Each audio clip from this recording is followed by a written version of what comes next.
시청자 여러분 안녕하십니까? 뜨거운 중앙 정치권 뉴스를 재조명하는 박종환 TV 방송의 시사 전망대입니다.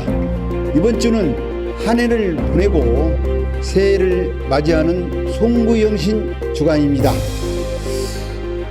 시청자 여러분, 2021년 마무리 잘 하시고 희망찬 이민년 2022년 새해를 맞이해 주시길 바랍니다.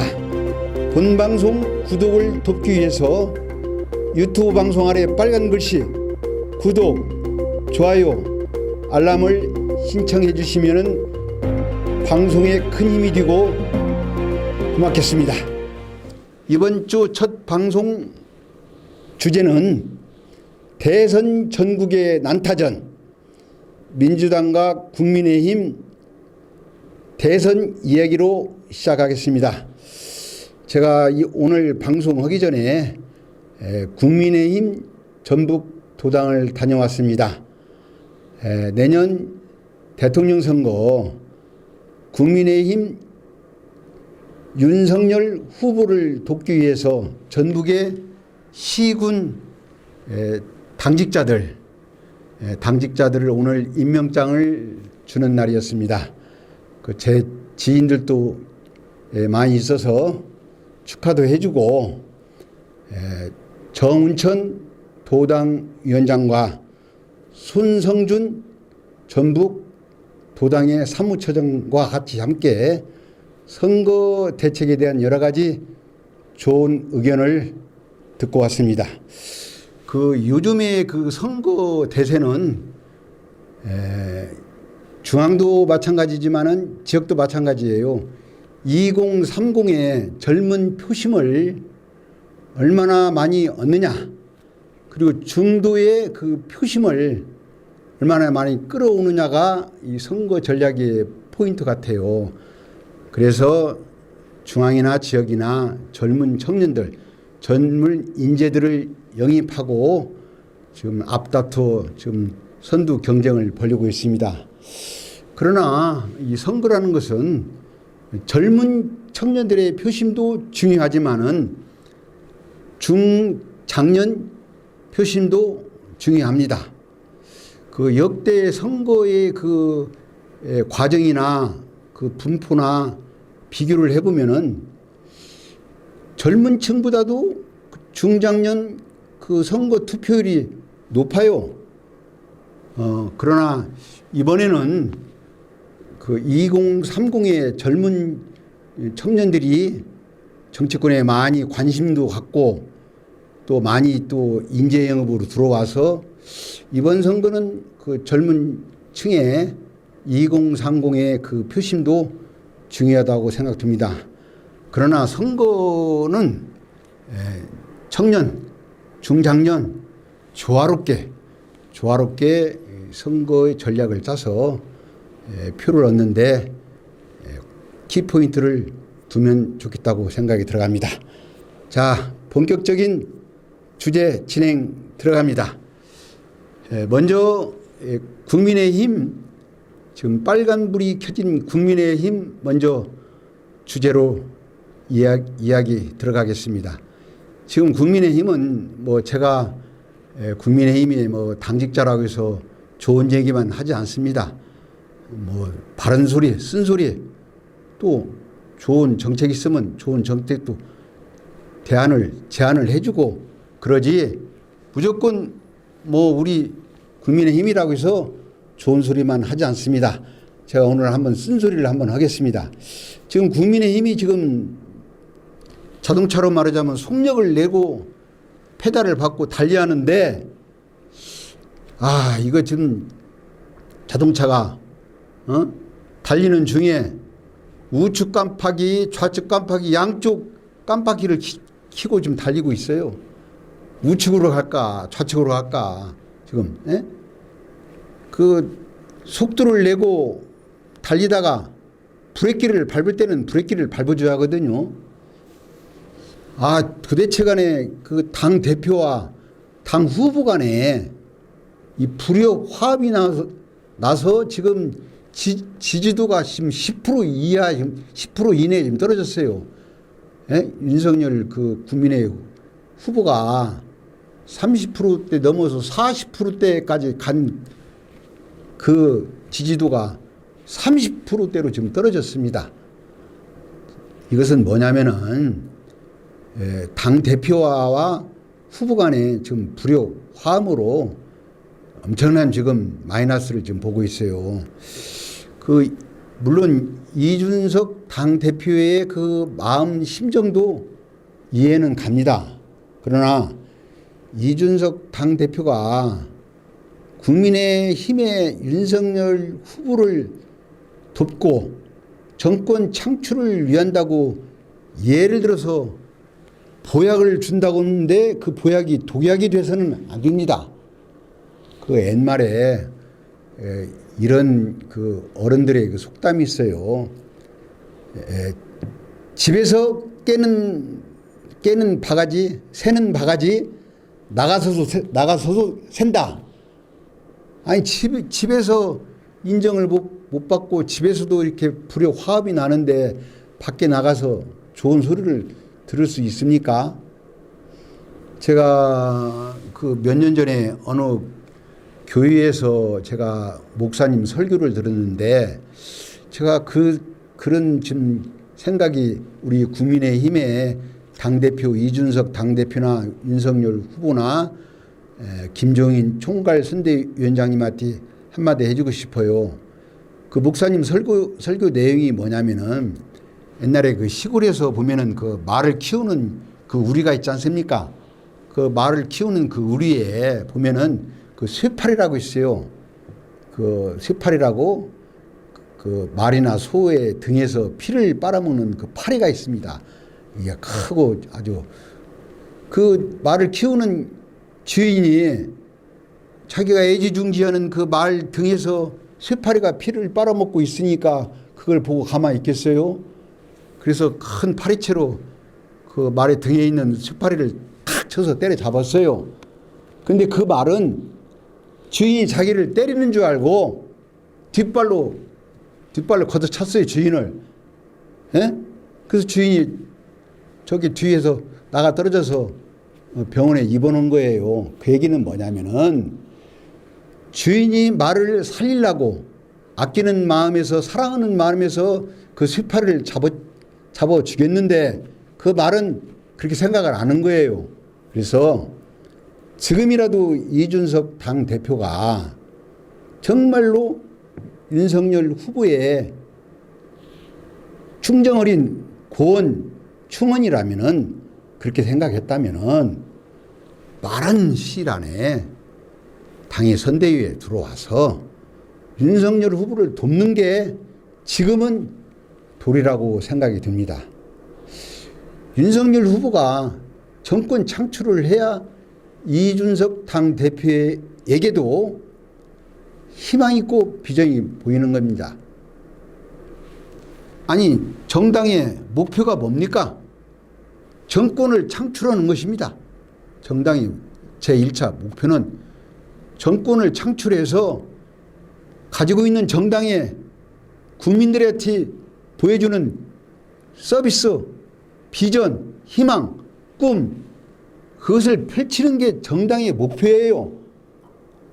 여기서 국민의 힘이 당 분열로 내부 싸움으로서 일이 그르친다면은 이준석 당 대표에도 미래가 없고 윤석열 후보는 더 말할 것도 없고 빠른 시일 안에 이 당 내부를 회복시켰으면 좋겠다고 생각이 들어갑니다. 뭐 이번 주가 아니고 뭐 2021년이 다 가기 전에 이 문제를 해결하겠다는 김종인 총괄 선대위원장님이 이준석 당대표와 뭐 식사 모임을 해서 해결하겠다는 그런 뉴스를 방금 보고 왔는데 빠른 시간에 당내 갈등을 회복시켜서 제대로 선거운동을 했으면 좋겠다는 그런 생각이 들어갑니다. 그 국민들이 그 바라는 정권 창출에 대한 여망이 정권 교체 여망이 50%가 넘어요.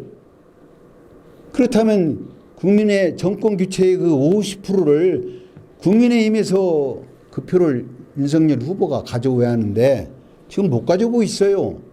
그렇다면은 국민의힘 선거대책 정책팀이나 홍보팀이나 그 전략을 빨리 지금 바꿔야 합니다.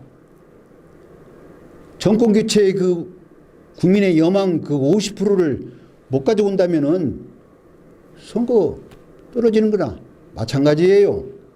그래서 우리 박종환 TV 방송에서 본 시사 전망대에서 바라보는 것은 정권 교체의 그 50%의 국민의 시대적 여망을 담은 선거 전략을 빨리 수정해서 짜야 한다.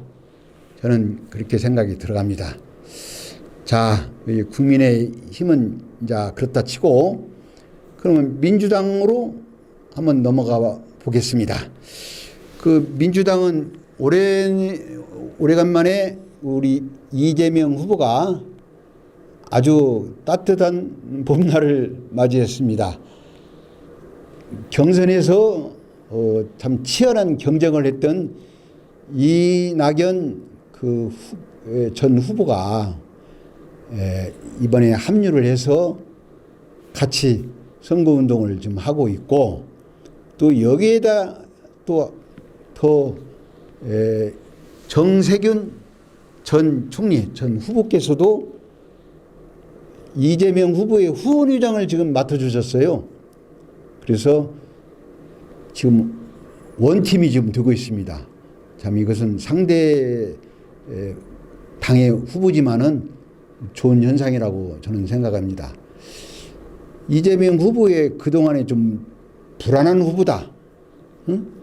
뭐 도덕성도 그렇고 청렴성도 그렇고 뭔가 2%가 좀 불안하다 하는 그런 생각을 가진 이재명 후보에게 치열한 경쟁을 했던 이낙연 전 총리의 정세균 총리가 합세를 해서 원팀이 됐다는 것은 지금 그 국민의 그 여론에서도 지금 나오고 있어요. 윤석열 후보보다도 지금 앞서서 지금 나오는 그 여론이 있는데 아주 민주당으로서는 아주 좋은 현상입니다. 물론 대통령 선거가 한 70여일 남았기 때문에 또 어떤 변화가 있고 또 어떤 그 주기적인 지지도 변화가 있을랑가는 모르지만은 뭐 여론에서 또는 그 오피니언 리더들이 또 하는 얘기가 있어요. 한국 정치사의 대통령 선거 70일은 2조 500년사 같이 변화무쌍한 그 요동치는 일이 벌어지고 있을 것이다. 그렇게 예측도 합니다.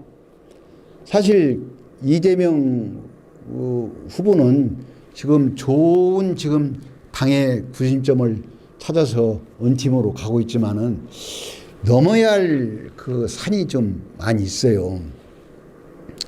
단군 이래 최대 치적이라는 그 대장동 사건에 지금 아직 명쾌하게 지금 밝혀지지 않고 두 사람이나 그 실무자들이 불의의 지금 의문의 지금 사고로 지금 돌아가셨단 말이에요. 그래서 그런 것들을 본다면은 앞으로 이재명 후보가 대장동 사건을 비롯해서 또 요새 뭐 그 SNS나 그 여러 가지 그 유튜브나 또는 그런 데에서 나오는 형수 쌍용 문제, 또 조카 살인 변호 문제, 또 여기다 대고 또 아들 도박성 문제, 이런 문제들을 어떻게 풀어야 할까? 또 거기다 대고 몇 년 전에 또 잊어버린 해경궁 김씨 문제, 이런 문제가 여러 가지 문제가 게 우리 이재명 후보가 풀어야 할 숙제가 아닌가 생각됩니다. 근데 지금 민주당에서 이재명 그 후보가 윤석열 후보한테 토론을 많이 하자 지금 그런 얘기를 하고 있어요. 물론 토론은 선의의 경쟁 정책 토론이니까 많이 할수록 좋아요. 그러나 선거가 70여일 남았는데 70여일 뿐이 안 남았는데 선거 룰을 갑자기 바꿔서 그 자기 당이나 자기한테 뭐 유리하게 룰을 고친다는 것은 그건 얘기가 아니라고 저는 생각합니다. 예를 들어서 축구 경기를 하면은 축구 경기 룰이 있습니다. 축구 경기하다가 축구 경기가 마음에 안 든다고 야구를 하자고 야구 경기를 하는데 야구 경기가 내 마음에 안 든다고 또 배구를 하자고 이렇게 선거 룰을 바꿔서는 안 됩니다. 그렇지 않습니까? 축구 경기 그 볼대가 있어요. 그 볼대가 길이 얼마 높이 얼마 그걸 마음에 안 든다고 길이를 좁히고 높이를 올리고 룰을 바꾸면 되겠습니까? 그것은 현행 선거법에 있는 그런 룰을 가지고 토론을 하자고 하는 것은 정당하지만은 갑자기 토론을 뭐 7일을 하자 민주당이 발의를 하고 하는 것은 정치적인 도리가 아니고 현행 선거법에 준하지 않는다고 저는 그렇게 생각이 들어갑니다. 지금 각종 그 여론조사에서 또 이게 뭐 참 뭐 이런 또 여론조사가 나왔어요. 국민의힘이나 민주당이나 후보를 교체해야겠다는 그런 여론이 나와서 여론조사에 제가 이번에 방송하기 전에 보니까 10명 중 4명이 양쪽 여야 민주당 국민의힘 후보 교체를 해야 한다. 이렇게 나오고 있어요. 10명 중 4명이. 이것은 이번 선거는 참 특이합니다. 호감도가 있는 선거를 뽑는 것이 아니고 비호감이 있는 그 선거를 뽑는다는 이런 선거가 돼서 참 심히 걱정스럽습니다. 그래서 저는 이제 국민의 시각으로 보는 입장에서는 선거는 우리 민주주의의 꽃입니다. 민주주의의 꽃이 내 귀중한 한 표가 사표가 돼서는 안 됩니다. 민주당이나 국민의힘 또는 다른 후보들을 잘 비교를 해서 정말 21세기에 대한민국이 국운이 상승되고 국민을 행복하게 비전을 낼 수 있는 후보가 어떤 후보인가 정말 자세히 살펴보고 투표를 했으면 좋겠다는 생각이 들어갑니다.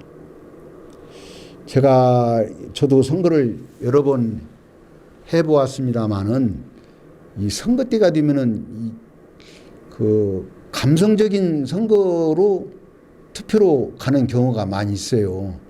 뭐 쉽게 말해서 뭐 혈연, 지연, 학연 또 이렇게 선거가 또 가는 경우가 많이 있습니다. 그러나 이번 대통령 선거만큼은 지연, 혈연, 학연을 떠나서 진정한 대한민국을 살릴 수 있는 그런 후보들을 뽑았으면 좋겠다는 생각이 절실하게 들어갑니다. 끝으로 우리 고장 정치권 뉴스로 들어가겠습니다. 그 이재명 후보가 그 예전에 민주당을 탈당한 그런 그 정치인들을 문호를 개방했어요. 그 문호를 개방해서 최근에 민주당 최고위원회에서 결정한 사항은 1월 3일에서 1월 17일까지 약 2주간을 통해서 전에 민주당 당적을 가지고 있다가 이런저런 이유로 탈당한 사람을 일괄 복당을 받아주겠다, 이렇게 얘기해서 우리 전북의 지방 정치권이 지금 요동을 치고 있습니다.